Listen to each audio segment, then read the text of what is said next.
Nous donnons chaque fois et toutes les fois le meilleur de nous-mêmes, oui, afin d'amplifier votre plein potentiel en matière d'information. Nous sommes bien sûr sur TPC Plus TV. Notre credo ici, notre culture, c'est bien évidemment cela, notre identité. Ce dimanche, vous le savez bien, d'autant plus que moi, que nous parlons toujours politique. Dimanche 14 novembre 2021, toute l'équipe s'est déjà mise en place. Laurent Agboto, Edouard à ma droite. Laurent, bonjour à toi. Bonjour à vous, Mathieu Midengoye. Bonjour aux amis téléspectateurs. Merci infiniment. L'invité est déjà en plateau. Il s'agit bien sûr du docteur François Adjimoa Onlonsou. Il est vice-président et membre de la direction exécutive nationale du Parti du Renouveau démocratique de Maître Adrien Oumbedi. Avec lui, on fera donc le tour d'horizon. Et le mercredi dernier, le 10 justement, il y avait eu le retour triomphal de nos trésors royaux. Avec votre chapeau cylindrique ce dimanche, Laurent Botoué. Tout à fait. Nous n'allons pas occulter cette actualité brillante. Monsieur docteur François Onlonsou, bonjour et merci une fois encore d'avoir accepté notre invitation. C'est toujours avec plaisir de répondre à l'invitation. Alors, vous aviez suivi le mercredi dernier, comme tous les Béninois d'ailleurs, cette actualité. Oui, le retour des œuvres culturelles après plusieurs années passées de l'autre côté. Alors, dites-nous, comment avez-vous apprécié cette actualité prévalue au niveau du palais de la Marina? J'ai retrouvé ma fierté. Et je déclarais à mes amis, à ceux qui voulaient m'entendre, que la journée de 10 novembre devait être décrétée journée nationale de la mémoire, journée nationale du respect des membres de nos ancêtres. C'est en tout cas journée de l'âme collective béninoise qui retrouve sa patrie. Parce que le rapatriement des trésors royaux au pays après 129 ans, parce que le départ déjà à la fin de la guerre en 1892, cette défaite glorieuse de notre héros national. Après, vous vous rappelez bien de ce fameux discours de Goro, du roi Béhanzin. Et le discours d'adieu. Roi Béhanzin, c'est des moments que vous restez, mais le retour de ces joyaux au pays, oui. Nous devons marquer cette journée de 10 novembre de façon indélébile dans l'histoire du Bénin. Et je pense que nous devons féliciter le président Talon et le Parti de Renouveau démocratique à travers le communiqué sorti ce mercredi même, 10 novembre, a félicité le président Talon et a aussi loué et remercié l'esprit d'ouverture du président Macron pour avoir permis au Bénin d'accéder en tant que pays pionnier à cette demande de rapatrier ces œuvres, ces 26 œuvres. Ce n'est qu'un début de commencement parce que nous en avons des milliers actuellement pillés de notre pays, de différents royaumes, anciens royaumes de notre pays, et se retrouvant en Occident. Donc il faudrait que nous puissions nous retrouver ces joyaux des différents et pouvoir les exposer. L'avenir du Bénin se trouve dans le tourisme et sa culture. Nous devons aller faire comme les peuples asiatiques, après les peuples d'Occident, envoyer profondément les racines, nous envoyer profondément nos racines pour aller chercher les sources de notre développement social, politique, économique, parce qu'un peuple se reconnaît par son identité culturelle et pouvoir inviter d'autres peuples à venir les visiter, à partager, à apporter à la culture, à la civilisation universelle ce que nous sommes, notre savoir-faire, notre savoir-être, notre savoir-vivre. Parce que c'est important pour nous que nous puissions valoriser les âmes de nos ancêtres et que nous puissions dire à la communauté internationale que nous sommes ceci. C'est important pour nous que nous cessions de diaboliser le vaudou. C'est très très important pour nous.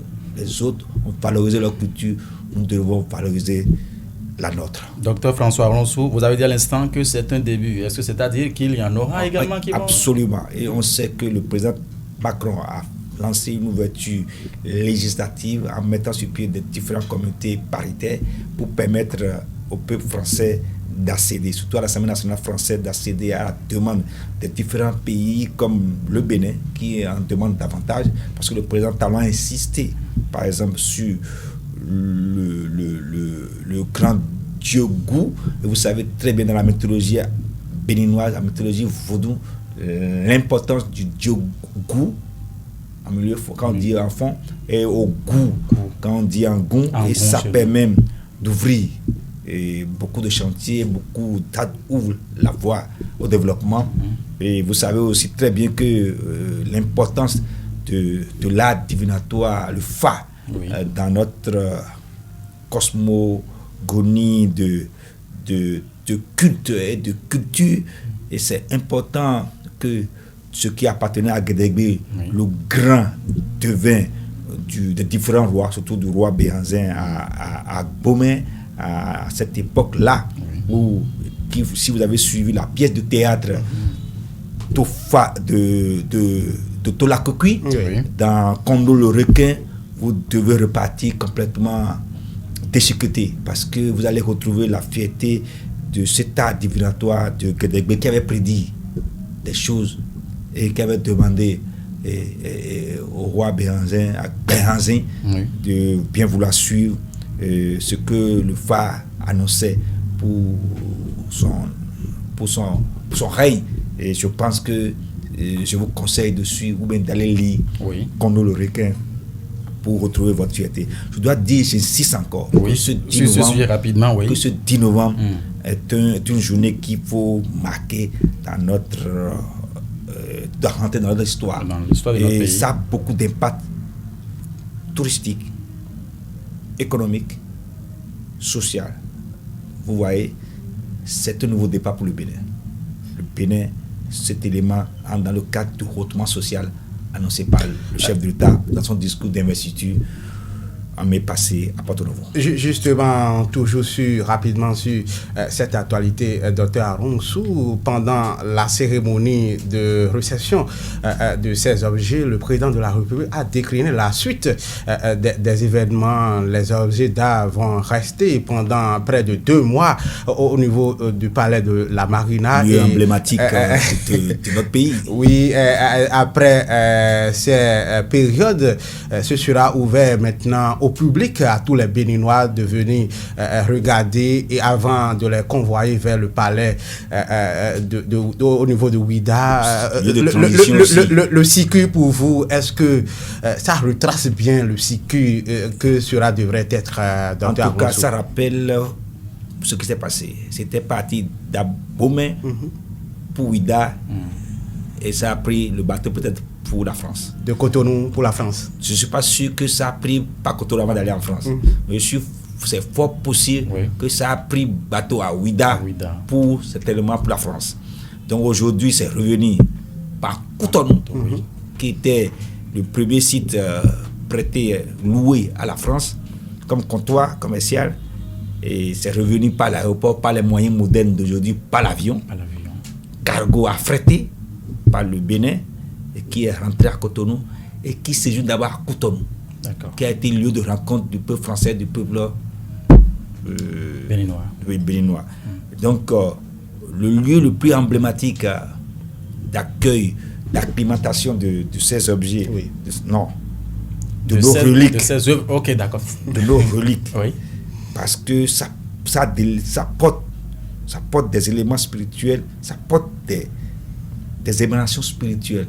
Les objets chez nous de roi incarnent le roi, représentent le roi, comme ce que les différentes choses.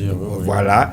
Donc, vous ne pouvez pas dire aujourd'hui que après Cotonou, ça devait repasser par Ouida. Le hasard a voulu que ça va séjourner pendant quelques années à Ouida avant de reprendre la route d'Agbomey pour pouvoir retracer le retour effectif par Ouida.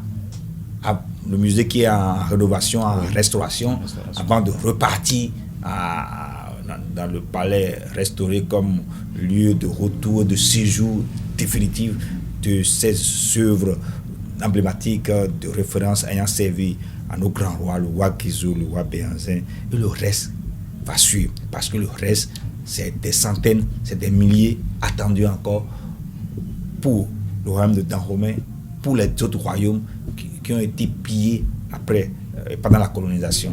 Et vous savez, nous sommes en train de repartir de bons pieds.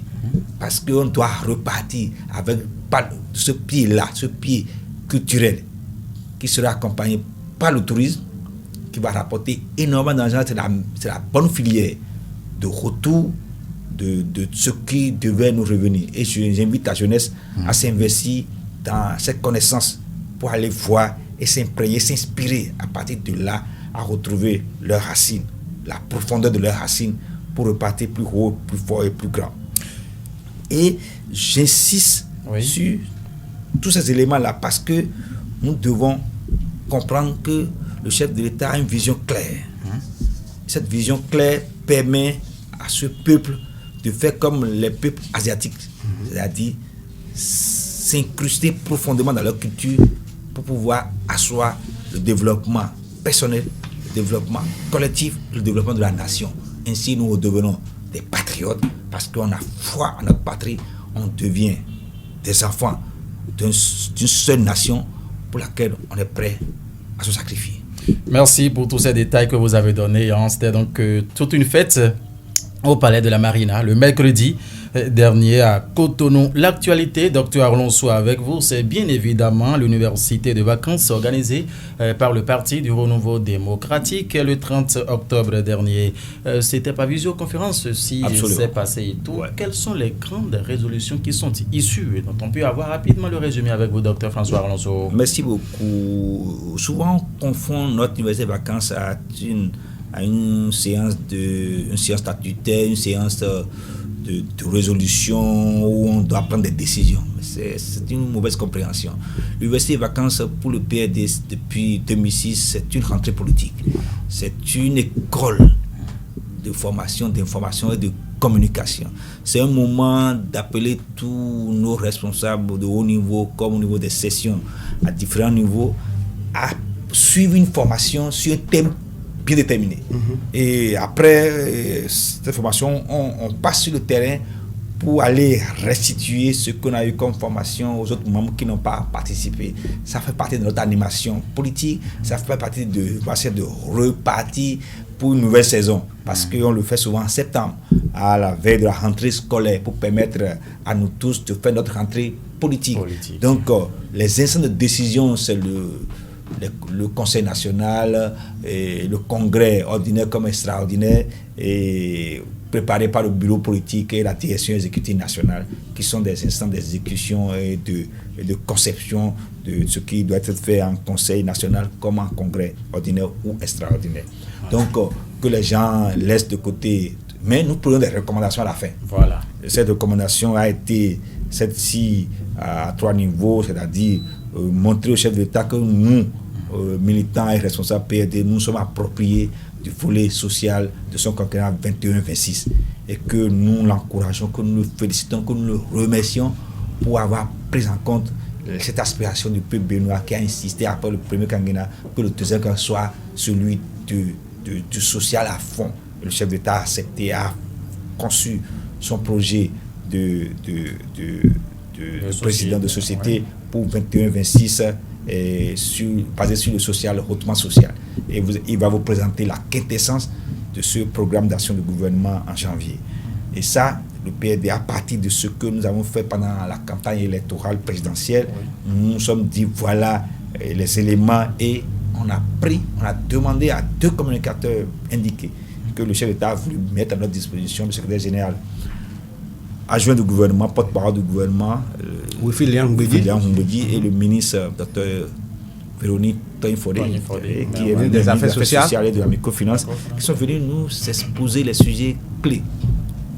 Quand la ministre des Affaires sociales et des microfinances nous parlait de l'assurance pour le renforcement du capital humain, avec surtout insister sur l'assurance maladie. Et l'assurance maladie, vous savez très bien, on vient même de cette semaine de lancer, et en janvier, on va lancer la quintessence après les communes pilotes qui sont en cours, on va lancer à fond. C'est un élément essentiel, c'est un élément qui nous interpelle tous, parce que le problème de fond que nous avons dans notre pays en matière de soins curatifs, c'est comment payer les soins de qualité que nous exigeons. Et la maladie ne prévient pas. Quand vous êtes malade, vous devez être capable de faire face à des dépenses imprévues. Et pour éviter cela, il faut la prévoyance sociale. Il faut cotiser quelque part. Et il y a des extrêmes pauvres qui ne peuvent pas cotiser. Il y a aussi des pauvres qui sont en difficulté. Donc l'État va prendre l'engagement de subventionner cette assurance maladie pour permettre aux extrêmes pauvres et aux pauvres de pouvoir tenir, de pouvoir bénéficier de ça. Et un élément essentiel a été anticipé, c'est la carte d'identité biométrique. C'est important que nous puissions avoir une carte d'identité nationale sécurisée qui permet à tout le monde de savoir qui vous êtes, parce que si vous n'avez pas de naissance sécurisée, vous n'êtes pas connu à l'état civil, donc vous n'existez pas officiellement. Donc alors que vous êtes physiquement vivant, vous n'avez pas de pièces qui demandent que vous êtes vivant. Donc c'est l'élément fondamental qui est l'état civil dans les pays africains. Il faut que, comme le Bénin, on est en train de régler avec Ravi et tout ce qui se passe, à mettre tout le monde, des millions de Béninois qui n'ont pas de pièces, à avoir de pièces. Et ça leur ouvre des portes à la protection sociale. Donc, vous voyez, l'élément clé, la santé. La santé, ça permet à nous tous de pouvoir faire face aux dépenses imprévues. Pour ceux qui sont la classe moyenne, ils vont cotiser. Le montant sera fixé et, vous savez, ça va permettre aux sociétés, aux entreprises, aux structures sanitaires privées, confessionnelles, surtout publiques, de faire face aux soins de qualité qu'il faut. Et ce qui est important, l'Agence nationale de protection sociale qui gère, dont le directeur général et en même temps coordonnateur de l'AGE, va nous permettre de faire face à tout ce qui est. Et ne nous pressons pas. L'État va mettre le maximum, mais ça prend du temps. Et quand j'ai réécouté sur RFI tout à l'heure, l'intervention du représentant de l'OMS à l'époque de lancement et les différents, je vous assure, nous devons réformer de façon rigoureuse tout ce qu'il faut pour que la prise en charge des hommes soit correcte, sérieuse et holistique, qui permet aux soignants et aux soignés de se sentir dans les meilleures conditions de prise en charge pour que on garantisse à chacun de nous une santé de qualité. Premier élément, ironie Djidjo, Tinlo, Nepona, Djekodona. Est-ce que c'est dire la santé avant tout? La santé avant tout. Donc c'est ça qui garantit le développement.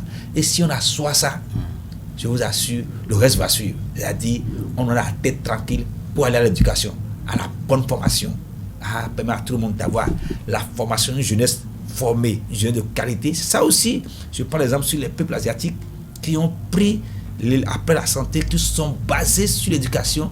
Et en 50 ans, 60 ans, des peuples qui s'étaient en 1960 en dessous de développement de certains pays africains se sont retrouvés maintenant parmi les 20 meilleures ou les 10 meilleures nations du monde, comme la Corée du Sud. Vous allez à la Corée du Sud, vous rentrez, vous allez vraiment rêver en couleur. Et vous ne pouvez pas imaginer qu'en 1960, ces peuples-là étaient en difficulté par rapport, étaient en dessous du niveau africain. Donc, ce n'est pas le travail. Oui. Et pas une jeunesse bien formée et patriote qui sont allés se former ailleurs, qui sont rentrés chez eux pour vraiment permettre à leur pays de bondir. Et ils sont, je vous assure, ils sont travailleurs, consciencieux, compétents, dévoués à leur nation et se battent pour le bien commun.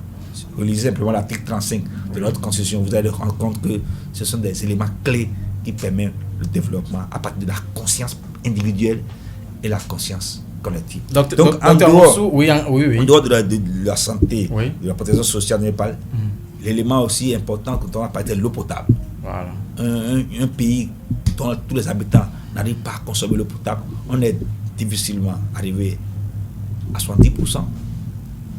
Donc le déficit reste 30% pour qu'on ait une couverture totale de l'eau potable sur tout un territoire. Si vous circulez dans un pays, vous voyez encore nos femmes, nos braves dames porter de l'eau sur la tête avec des bidons jaunes ou bien des bassines revenant de Marigot. C'est un spectacle désolant parce que l'eau de Marigot, ce n'est pas de l'eau potable. C'est de l'eau que les gens vont gérer avec des choses à la maison. S'ils arrivent à trouver des comprimés pour rendre ça plus correct, pour avoir à consommer, tant mieux. S'ils n'arrivent à trouver, consommer. Et c'est des maladies qu'on devait ne plus voir qui apparaissent dans nos populations. Donc c'est une question essentielle. Je pense que c'est même le numéro 1 de l'ODD en matière de l'objectif de développement, développement durable. Il faut que l'eau potable soit à tous les niveaux. et enfin manger à leur faim pour que chacun puisse, avec ce que nous avons sur place, que nous soyons capables de manger à notre faim, à moindre coût, partout.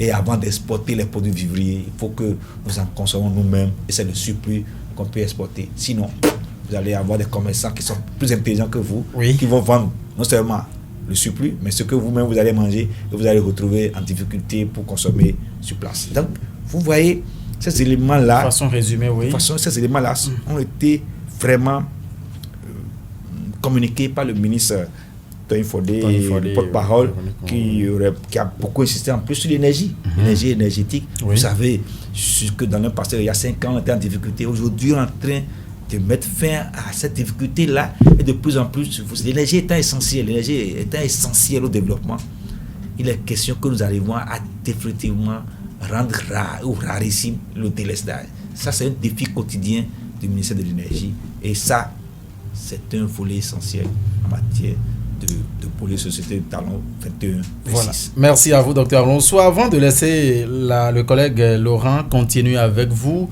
nous allons vous demander que cette université de vacances qui s'est tenue en visioconférence, est-ce que ça a reçu le même écho que si on se rencontrait, comme vous en avez l'habitude, à Ifonyi, à Vrancourt? Oui, ce qui nous a manqué, c'est que avant de faire le travail intellectuel, on faisait un grand meeting, des milliers de personnes, et ça, c'est un élément de mobilisation, de démonstration de notre capacité de mobilisation sur le site que nous choisissons. Avec le contexte sanitaire Covid-19, nous ne pouvons pas prendre ce risque-là, et surtout, on devait respecter les mesures du gouvernement qui interdit tous ces rassemblements de grand monde, danger pour nos populations qui pourraient se repartir avec une forte contamination Covid-19. On a parlé de la santé, nous voulons que notre population se porte bien et c'est essentiel que nous respectons les mesures du gouvernement, celle de rassembler le moins de personnes possible. Pourquoi nous avons fait 14, 15 sites, et même au niveau de la diaspora, où les gens sont retrouvés à moins de 50 responsables, et nous, le site principal, depuis, vous voyez qu'on a respecté les mesures barrières, la distanciation, le contrôle de passe sanitaire et permet à tout le monde de se sentir en sécurité pendant les communications et en direct. Ceux qui sont sur les différents sites ont suivi en direct et ont dû aussi intervenir par des questions pertinentes qu'ils ont posées depuis leur site où on les a regroupés à moins de 50 responsables par site. Merci à vous. Cette émission politique se poursuit sur TPC+, ce dimanche 14 novembre 2021. Vous allez prendre la relève, continuer, mais bien avant, Roland Boyanho, aidez-nous rapidement avec cette virgule qui va venir.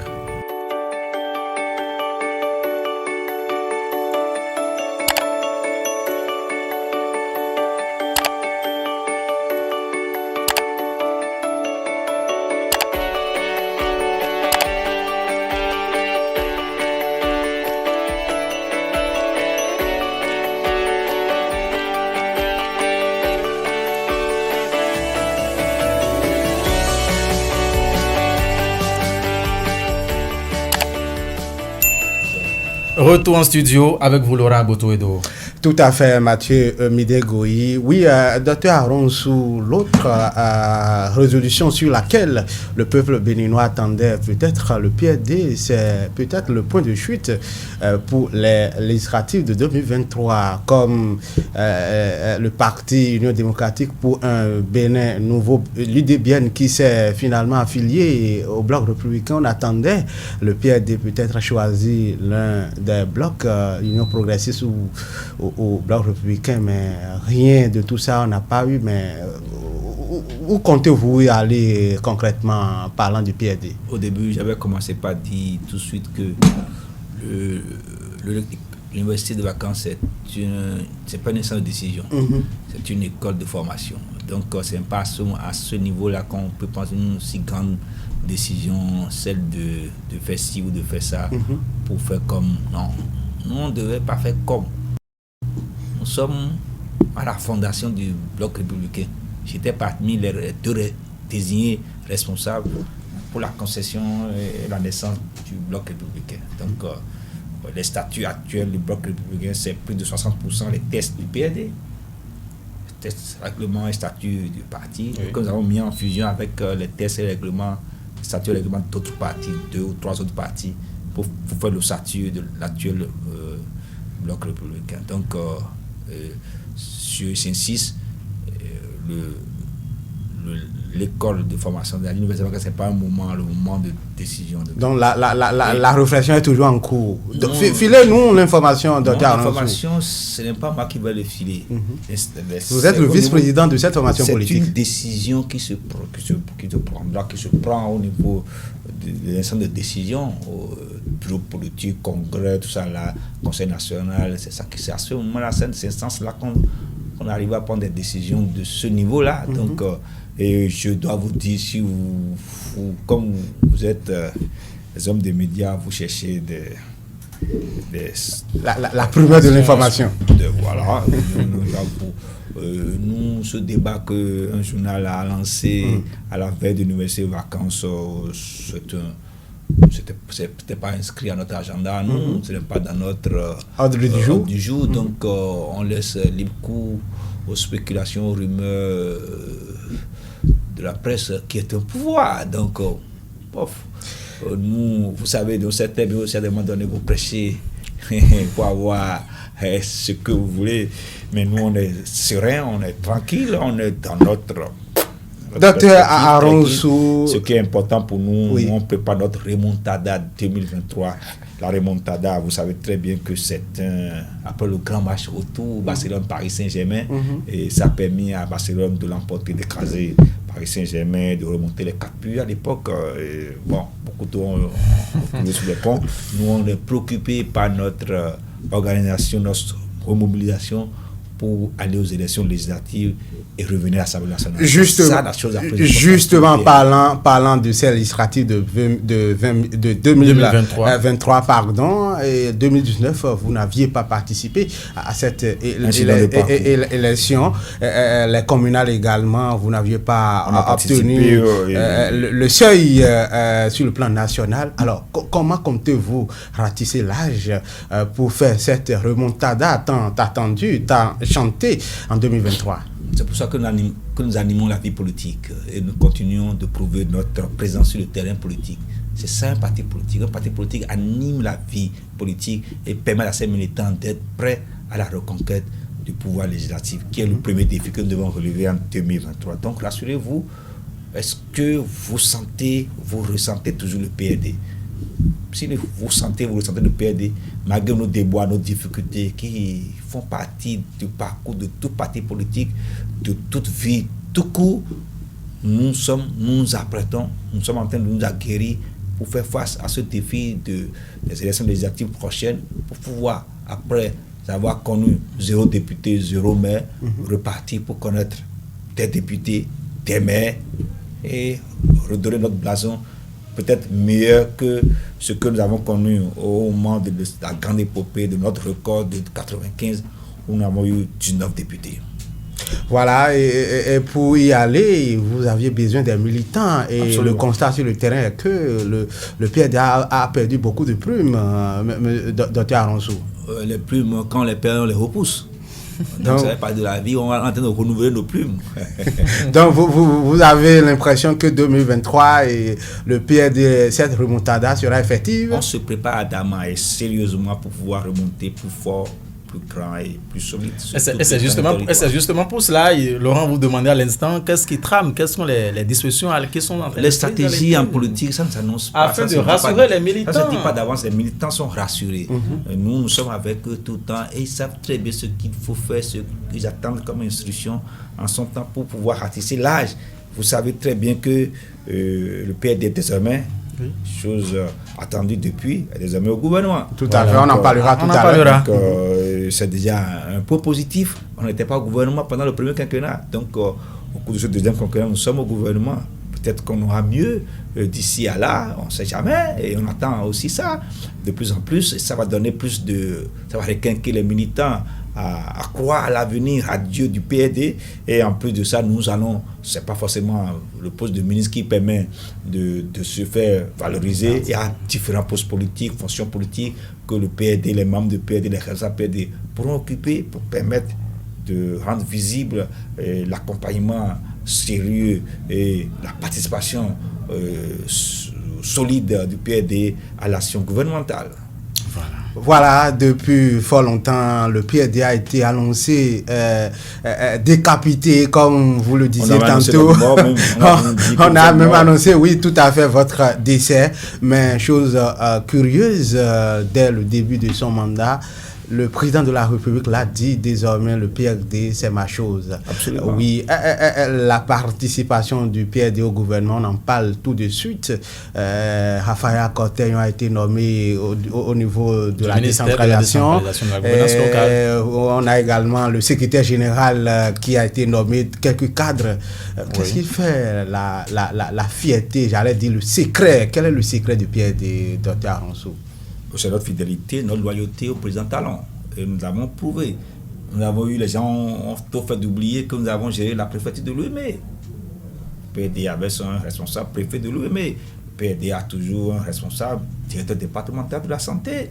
Donc, les gens oublient facilement ces choses, ce sont des choses importantes pour le parti, de voir quelques responsables à des postes stratégiques qui permettent au parti d'avoir une visibilité, de se faire une solidité politique, donc aux côtés du chef de l'État. Mais comme les gens veulent et souhaitent la mort du PRD, ce qu'ils n'auront pas, parce que le PRD, vous savez, très bien son logo, l'arc-en-ciel. L'arc-en-ciel peut disparaître du ciel, mais peut réapparaître. Dès que ça réapparaît, les têtes se lèvent et regardent et l'admirent. Il faut même des prières, en demandant à la cassette des osseilles, c'est un nombre de prières pour ceux qui y croient à cette force bénéfique, à cette force spirituelle.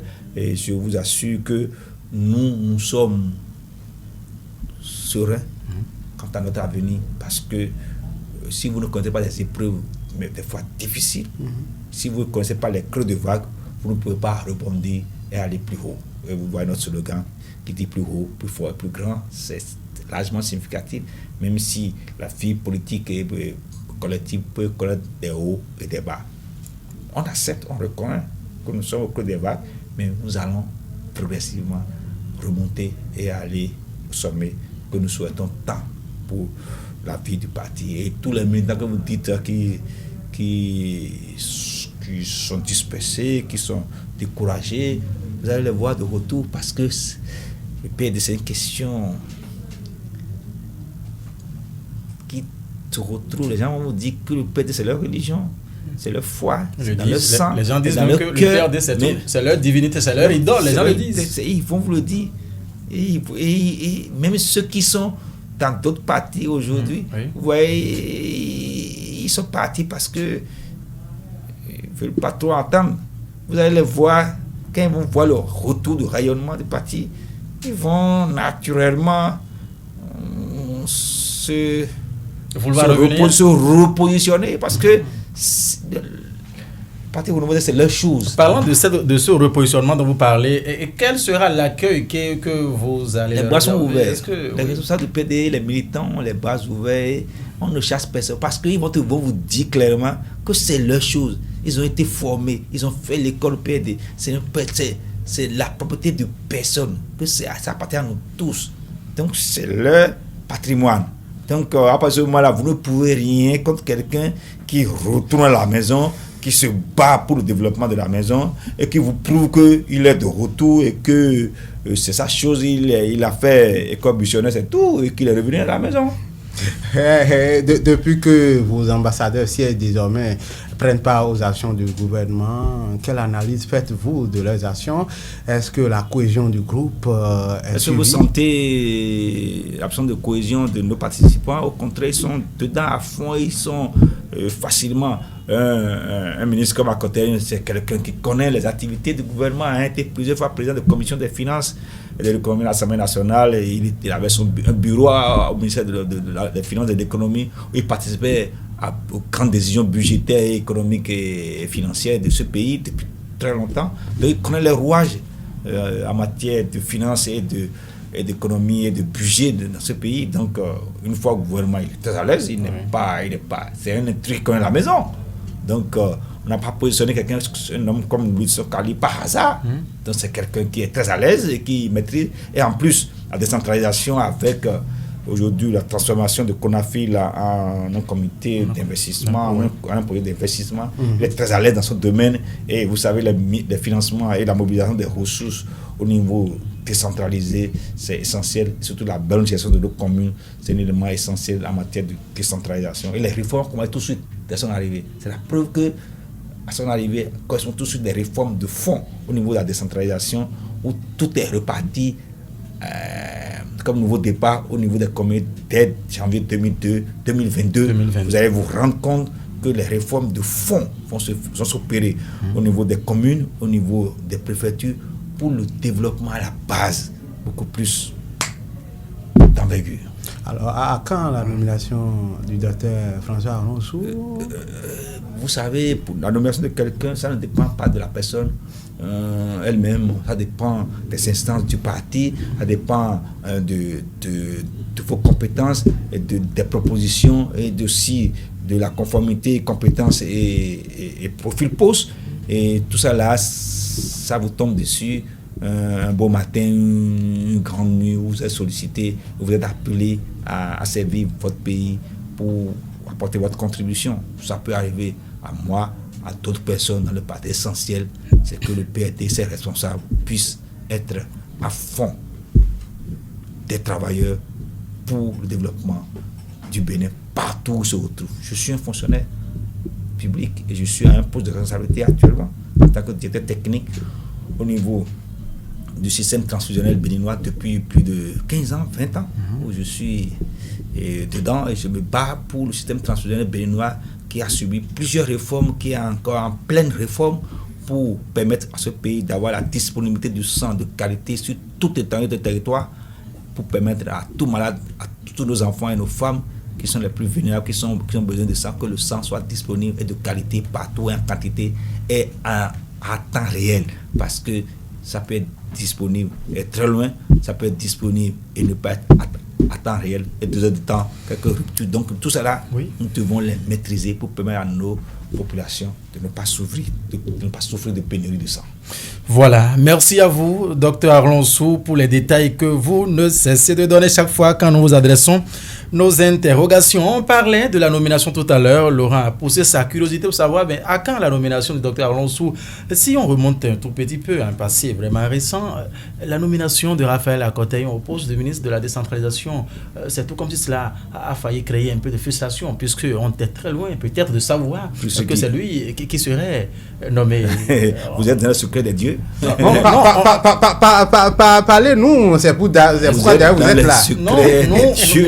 Nous ne sommes pas politiques. Vous avez imaginé qui? Non, est-ce que nous on peut imaginer? Vous avez parlé tout à l'heure c'est des propositions qui doivent être faites au niveau de l'instance du parti, justement. Voilà. Il y a beaucoup de responsables de haut niveau au sein du parti qui peuvent assurer des différents postes de ministre, d'ambassadeur, de hauts fonctionnaires de l'État, de directeur général, de ci, de ça, d'un haut niveau, représentation à telle commission, par-ci, par-là. Et vous savez aussi très bien qu'il n'y a que 21 postes de ministre. Parce que ça, c'est à quoi tout le monde aspire. Il n'y a que 21 postes. Et il y a plusieurs candidats, des centaines qui aspirent à être ministre. Donc, vous pouvez 21 places, alors c'est difficile parfois pour le chef d'État de faire le quota.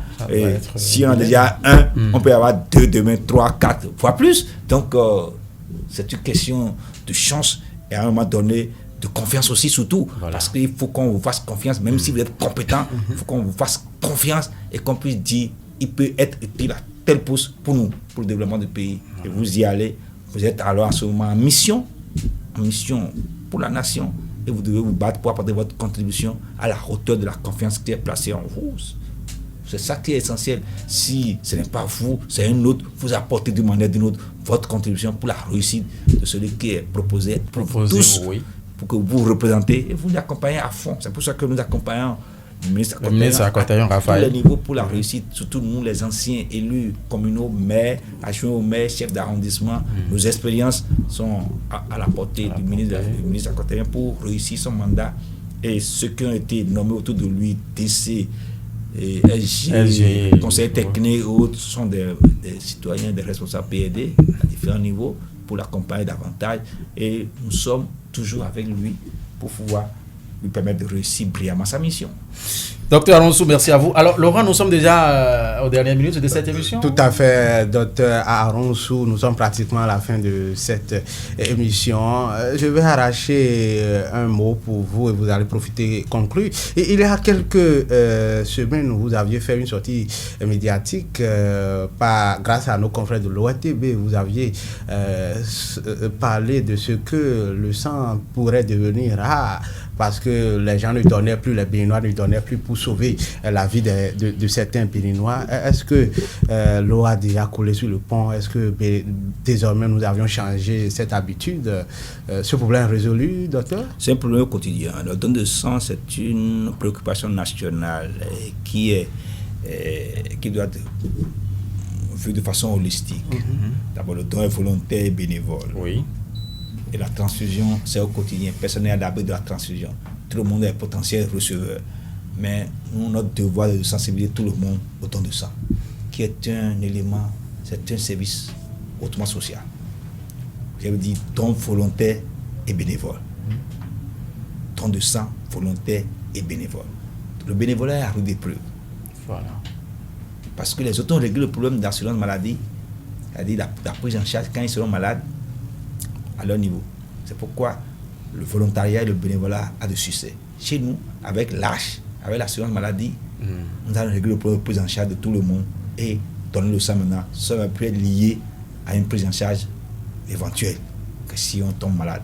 Donc, ce problème, dans les perspectives immédiates, sera réglé définitivement et le don de sang va flamber sur tout le territoire et on va retrouver 50, 100 000 Béninois donneurs réguliers et fidèles. Parce qu'un homme peut donner, un homme de 18 à 65 ans peut donner tous les 3 mois, pesant au moins 50 kilos. Nous vous appelons, vous les hommes de médias, nous accompagner dans cela. Et une femme peut donner tous les 4 mois et permettre aux enfants, aux femmes qui ont le besoin. Parce que c'est le paludisme. Voilà encore un deuxième élément qui va s'en sortir. Avec la vaccination contre le paludisme qui est en perspective immédiate aussi, même si c'est à 45% d'efficacité, ça va diminuer de moitié les 60% de consommation des poches de sang liées à l'anémie paludisme grave. Donc, si on règle le problème d'assurance maladie et de vaccination de paludisme, nous allons, la transfusion sanguine va connaître son rayonnement national pour la couverture à tous les niveaux et l'autosuffisance, parce qu'on aurait moins d'anémie paludisme grave, parce qu'il y a vaccination. Avec l'assurance maladie, on aurait moins de problèmes avec la prise en charge des donneurs et on aura la quantité de sang qu'il faut et la qualité qu'il faut dans toutes les banques de sang. Nous avons une cinquantaine, soixantaine à travers tout le pays et on pourrait disposer de sang de qualité, de les distribuer, de les traiter, de mettre à disposition à temps réel. Et si on aboutit encore à la gratuité de la poche, parce que la poche de sang aujourd'hui nous coûte plus de 50 000 francs CFA et nous cédons à 2 000 francs avec groupage qui flotte entre 2500, 2500 jusqu'à 3500.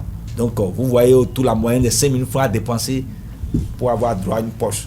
5 000 francs contre 50 000 francs que l'État a investi pour le coût de revient. Donc vous voyez que l'État subventionne jusqu'à 45 000 au moins pour que la poche soit disponible à nos populations. Mais un jour, si l'État décrète la gratuité avec la prise en charge, avec l'assurance maladie et avec, parce que tout le monde doit payer à ce moment-là, et avec la vaccination contre le paludisme, oui. Nous allons se mettre à l'abri et l'autosuffisance en produits sanguins. L'habit, c'est-à-dire culot, globulaire, c'est-à-dire sang concentré, plaquettes et plasma frais, on a réglé le problème. Et on va maintenant aller plus profondément pour régler le problème. Ce qu'on tire avec les plasmas, on va tirer les albumines, les protéines, les facteurs de coagulation pour régler les problèmes des maladies graves comme l'hémophilie, qui sont des maladies où les gens saignent par les narines, où les gens saignent des articulations, où les gens saignent sans rien comprendre. Et on va régler ces cas de maladies que nous pouvons avec les produits sanguins stables, c'est-à-dire qui sont des médicaments. Je veux simplifier mon langage, c'est-à-dire on tire du plasma de l'homme les facteurs de coagulation qui permet à celui qui saigne, quand on va lui injecter ça là, le docteur dans son domaine ne tarit pas d'inspiration. Donc voilà les deux pans de ce que nous devons faire prochainement. C'est une petite industrialisation et je veux revenir pour conclure en politique et vous dire merci. Voilà. Merci pour ce que vous faites et votre spécificités en matière de tourisme et de patrimoine culturel, je vous assure que les jeunes m'entendent embrasser ce domaine-là, cette filière. Droit dans vos caméras. Je vous dis que les jeunes m'entendent que cette filière de tourisme et de patrimoine culturel, c'est l'avenir du Bénin et de l'Afrique. Parce que nous sommes devenus pionniers en matière de retour de trésors. D'autres pays en rêvent, le Sénégal, le Madagascar, d'autres pays qui ont été pillés aussi pendant leur moment de colonisation, attendent ce retour-là. Et nous devons garantir la sécurité pour permettre le tourisme national. Ça rapporte, c'est une industrie. Je vous assure, la route des pêches, avec tout ce qui va se passer de Cotonou jusqu'à Campopo, la ségrégation de nos plages et les hôtels avec tout ce qui va se faire à Cotonou et dans le Bénin profond, nos différents parcs, nos différents choses, je vous assure, l'avenir, l'industrie touristique est la filière qu'il faut embrasser pour permettre. Donc, de plus en plus, il faut que les jeunes s'agglutinent dans une formation professionnelle en matière de tourisme, en matière de culture, pour assurer une vie professionnelle sûre. C'est vrai que le numérique est au rendez-vous. Vous ne pouvez rien faire aujourd'hui sans le numérique, sans la digitalisation. C'est clair. Mais je vous dis et vous répète que les lendemains meilleurs se retrouvent dans le tourisme, la culture, le numérique. C'est pour cela que la Fondation Adrien Mbouyi se base sur le numérique et la jeunesse, afin de permettre le rayonnement de ces jeunes, surtout pour que nous puissions préparer, nous tous, être très bien formés en matière de tourisme, parce que ça va employer des milliers, des centaines de milliers de jeunes pour un avenir. Vous allez créer à foison vos entreprises, comme vous avez celle-ci, en matière de médias, TPC+. Oui. Et ça, je dois féliciter et remercier votre promoteur qui a eu l'idée géniale de concevoir et de mettre des jeunes les pieds à l'étrier pour nous permettre de rêver. Même si vous n'avez pas une vie extraordinaire, soyez fiers de ce que vous faites. C'est ça l'essentiel. C'est pour cela que je dois terminer en disant merci, président Talon, qui croit à la culture, qui porte la culture pour un tourisme meilleur dans ce pays. C'est ça. Nous mentionner mina fait. Nous mentionner à Djoubara, nous connu tonton. Merci beaucoup à vous, promoteur. Merci beaucoup, monsieur François Aronsou, d'être notre Mathieu Midengoyi. Voilà, merci infiniment à vous, docteur François Aronsou. Comme vous le disiez à l'instant, c'est Gbe Mandoname et non vename toi Djatché, comme on le dit. Puisque c'est en langue, il a fini son émission.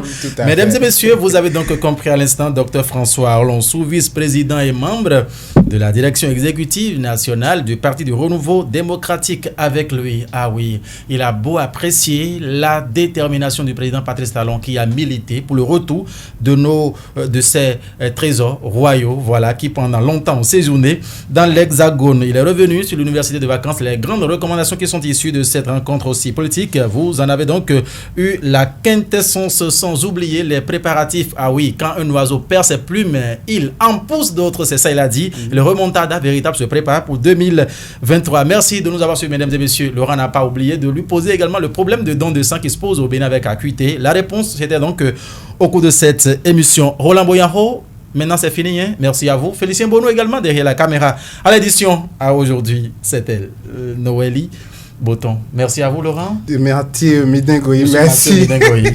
Merci, docteur. C'était un plaisir pour moi d'être avec vous, des jeunes qui croient à leur métier. Félicitations à vous. Merci beaucoup. Merci, mesdames et messieurs. Au revoir. Au revoir.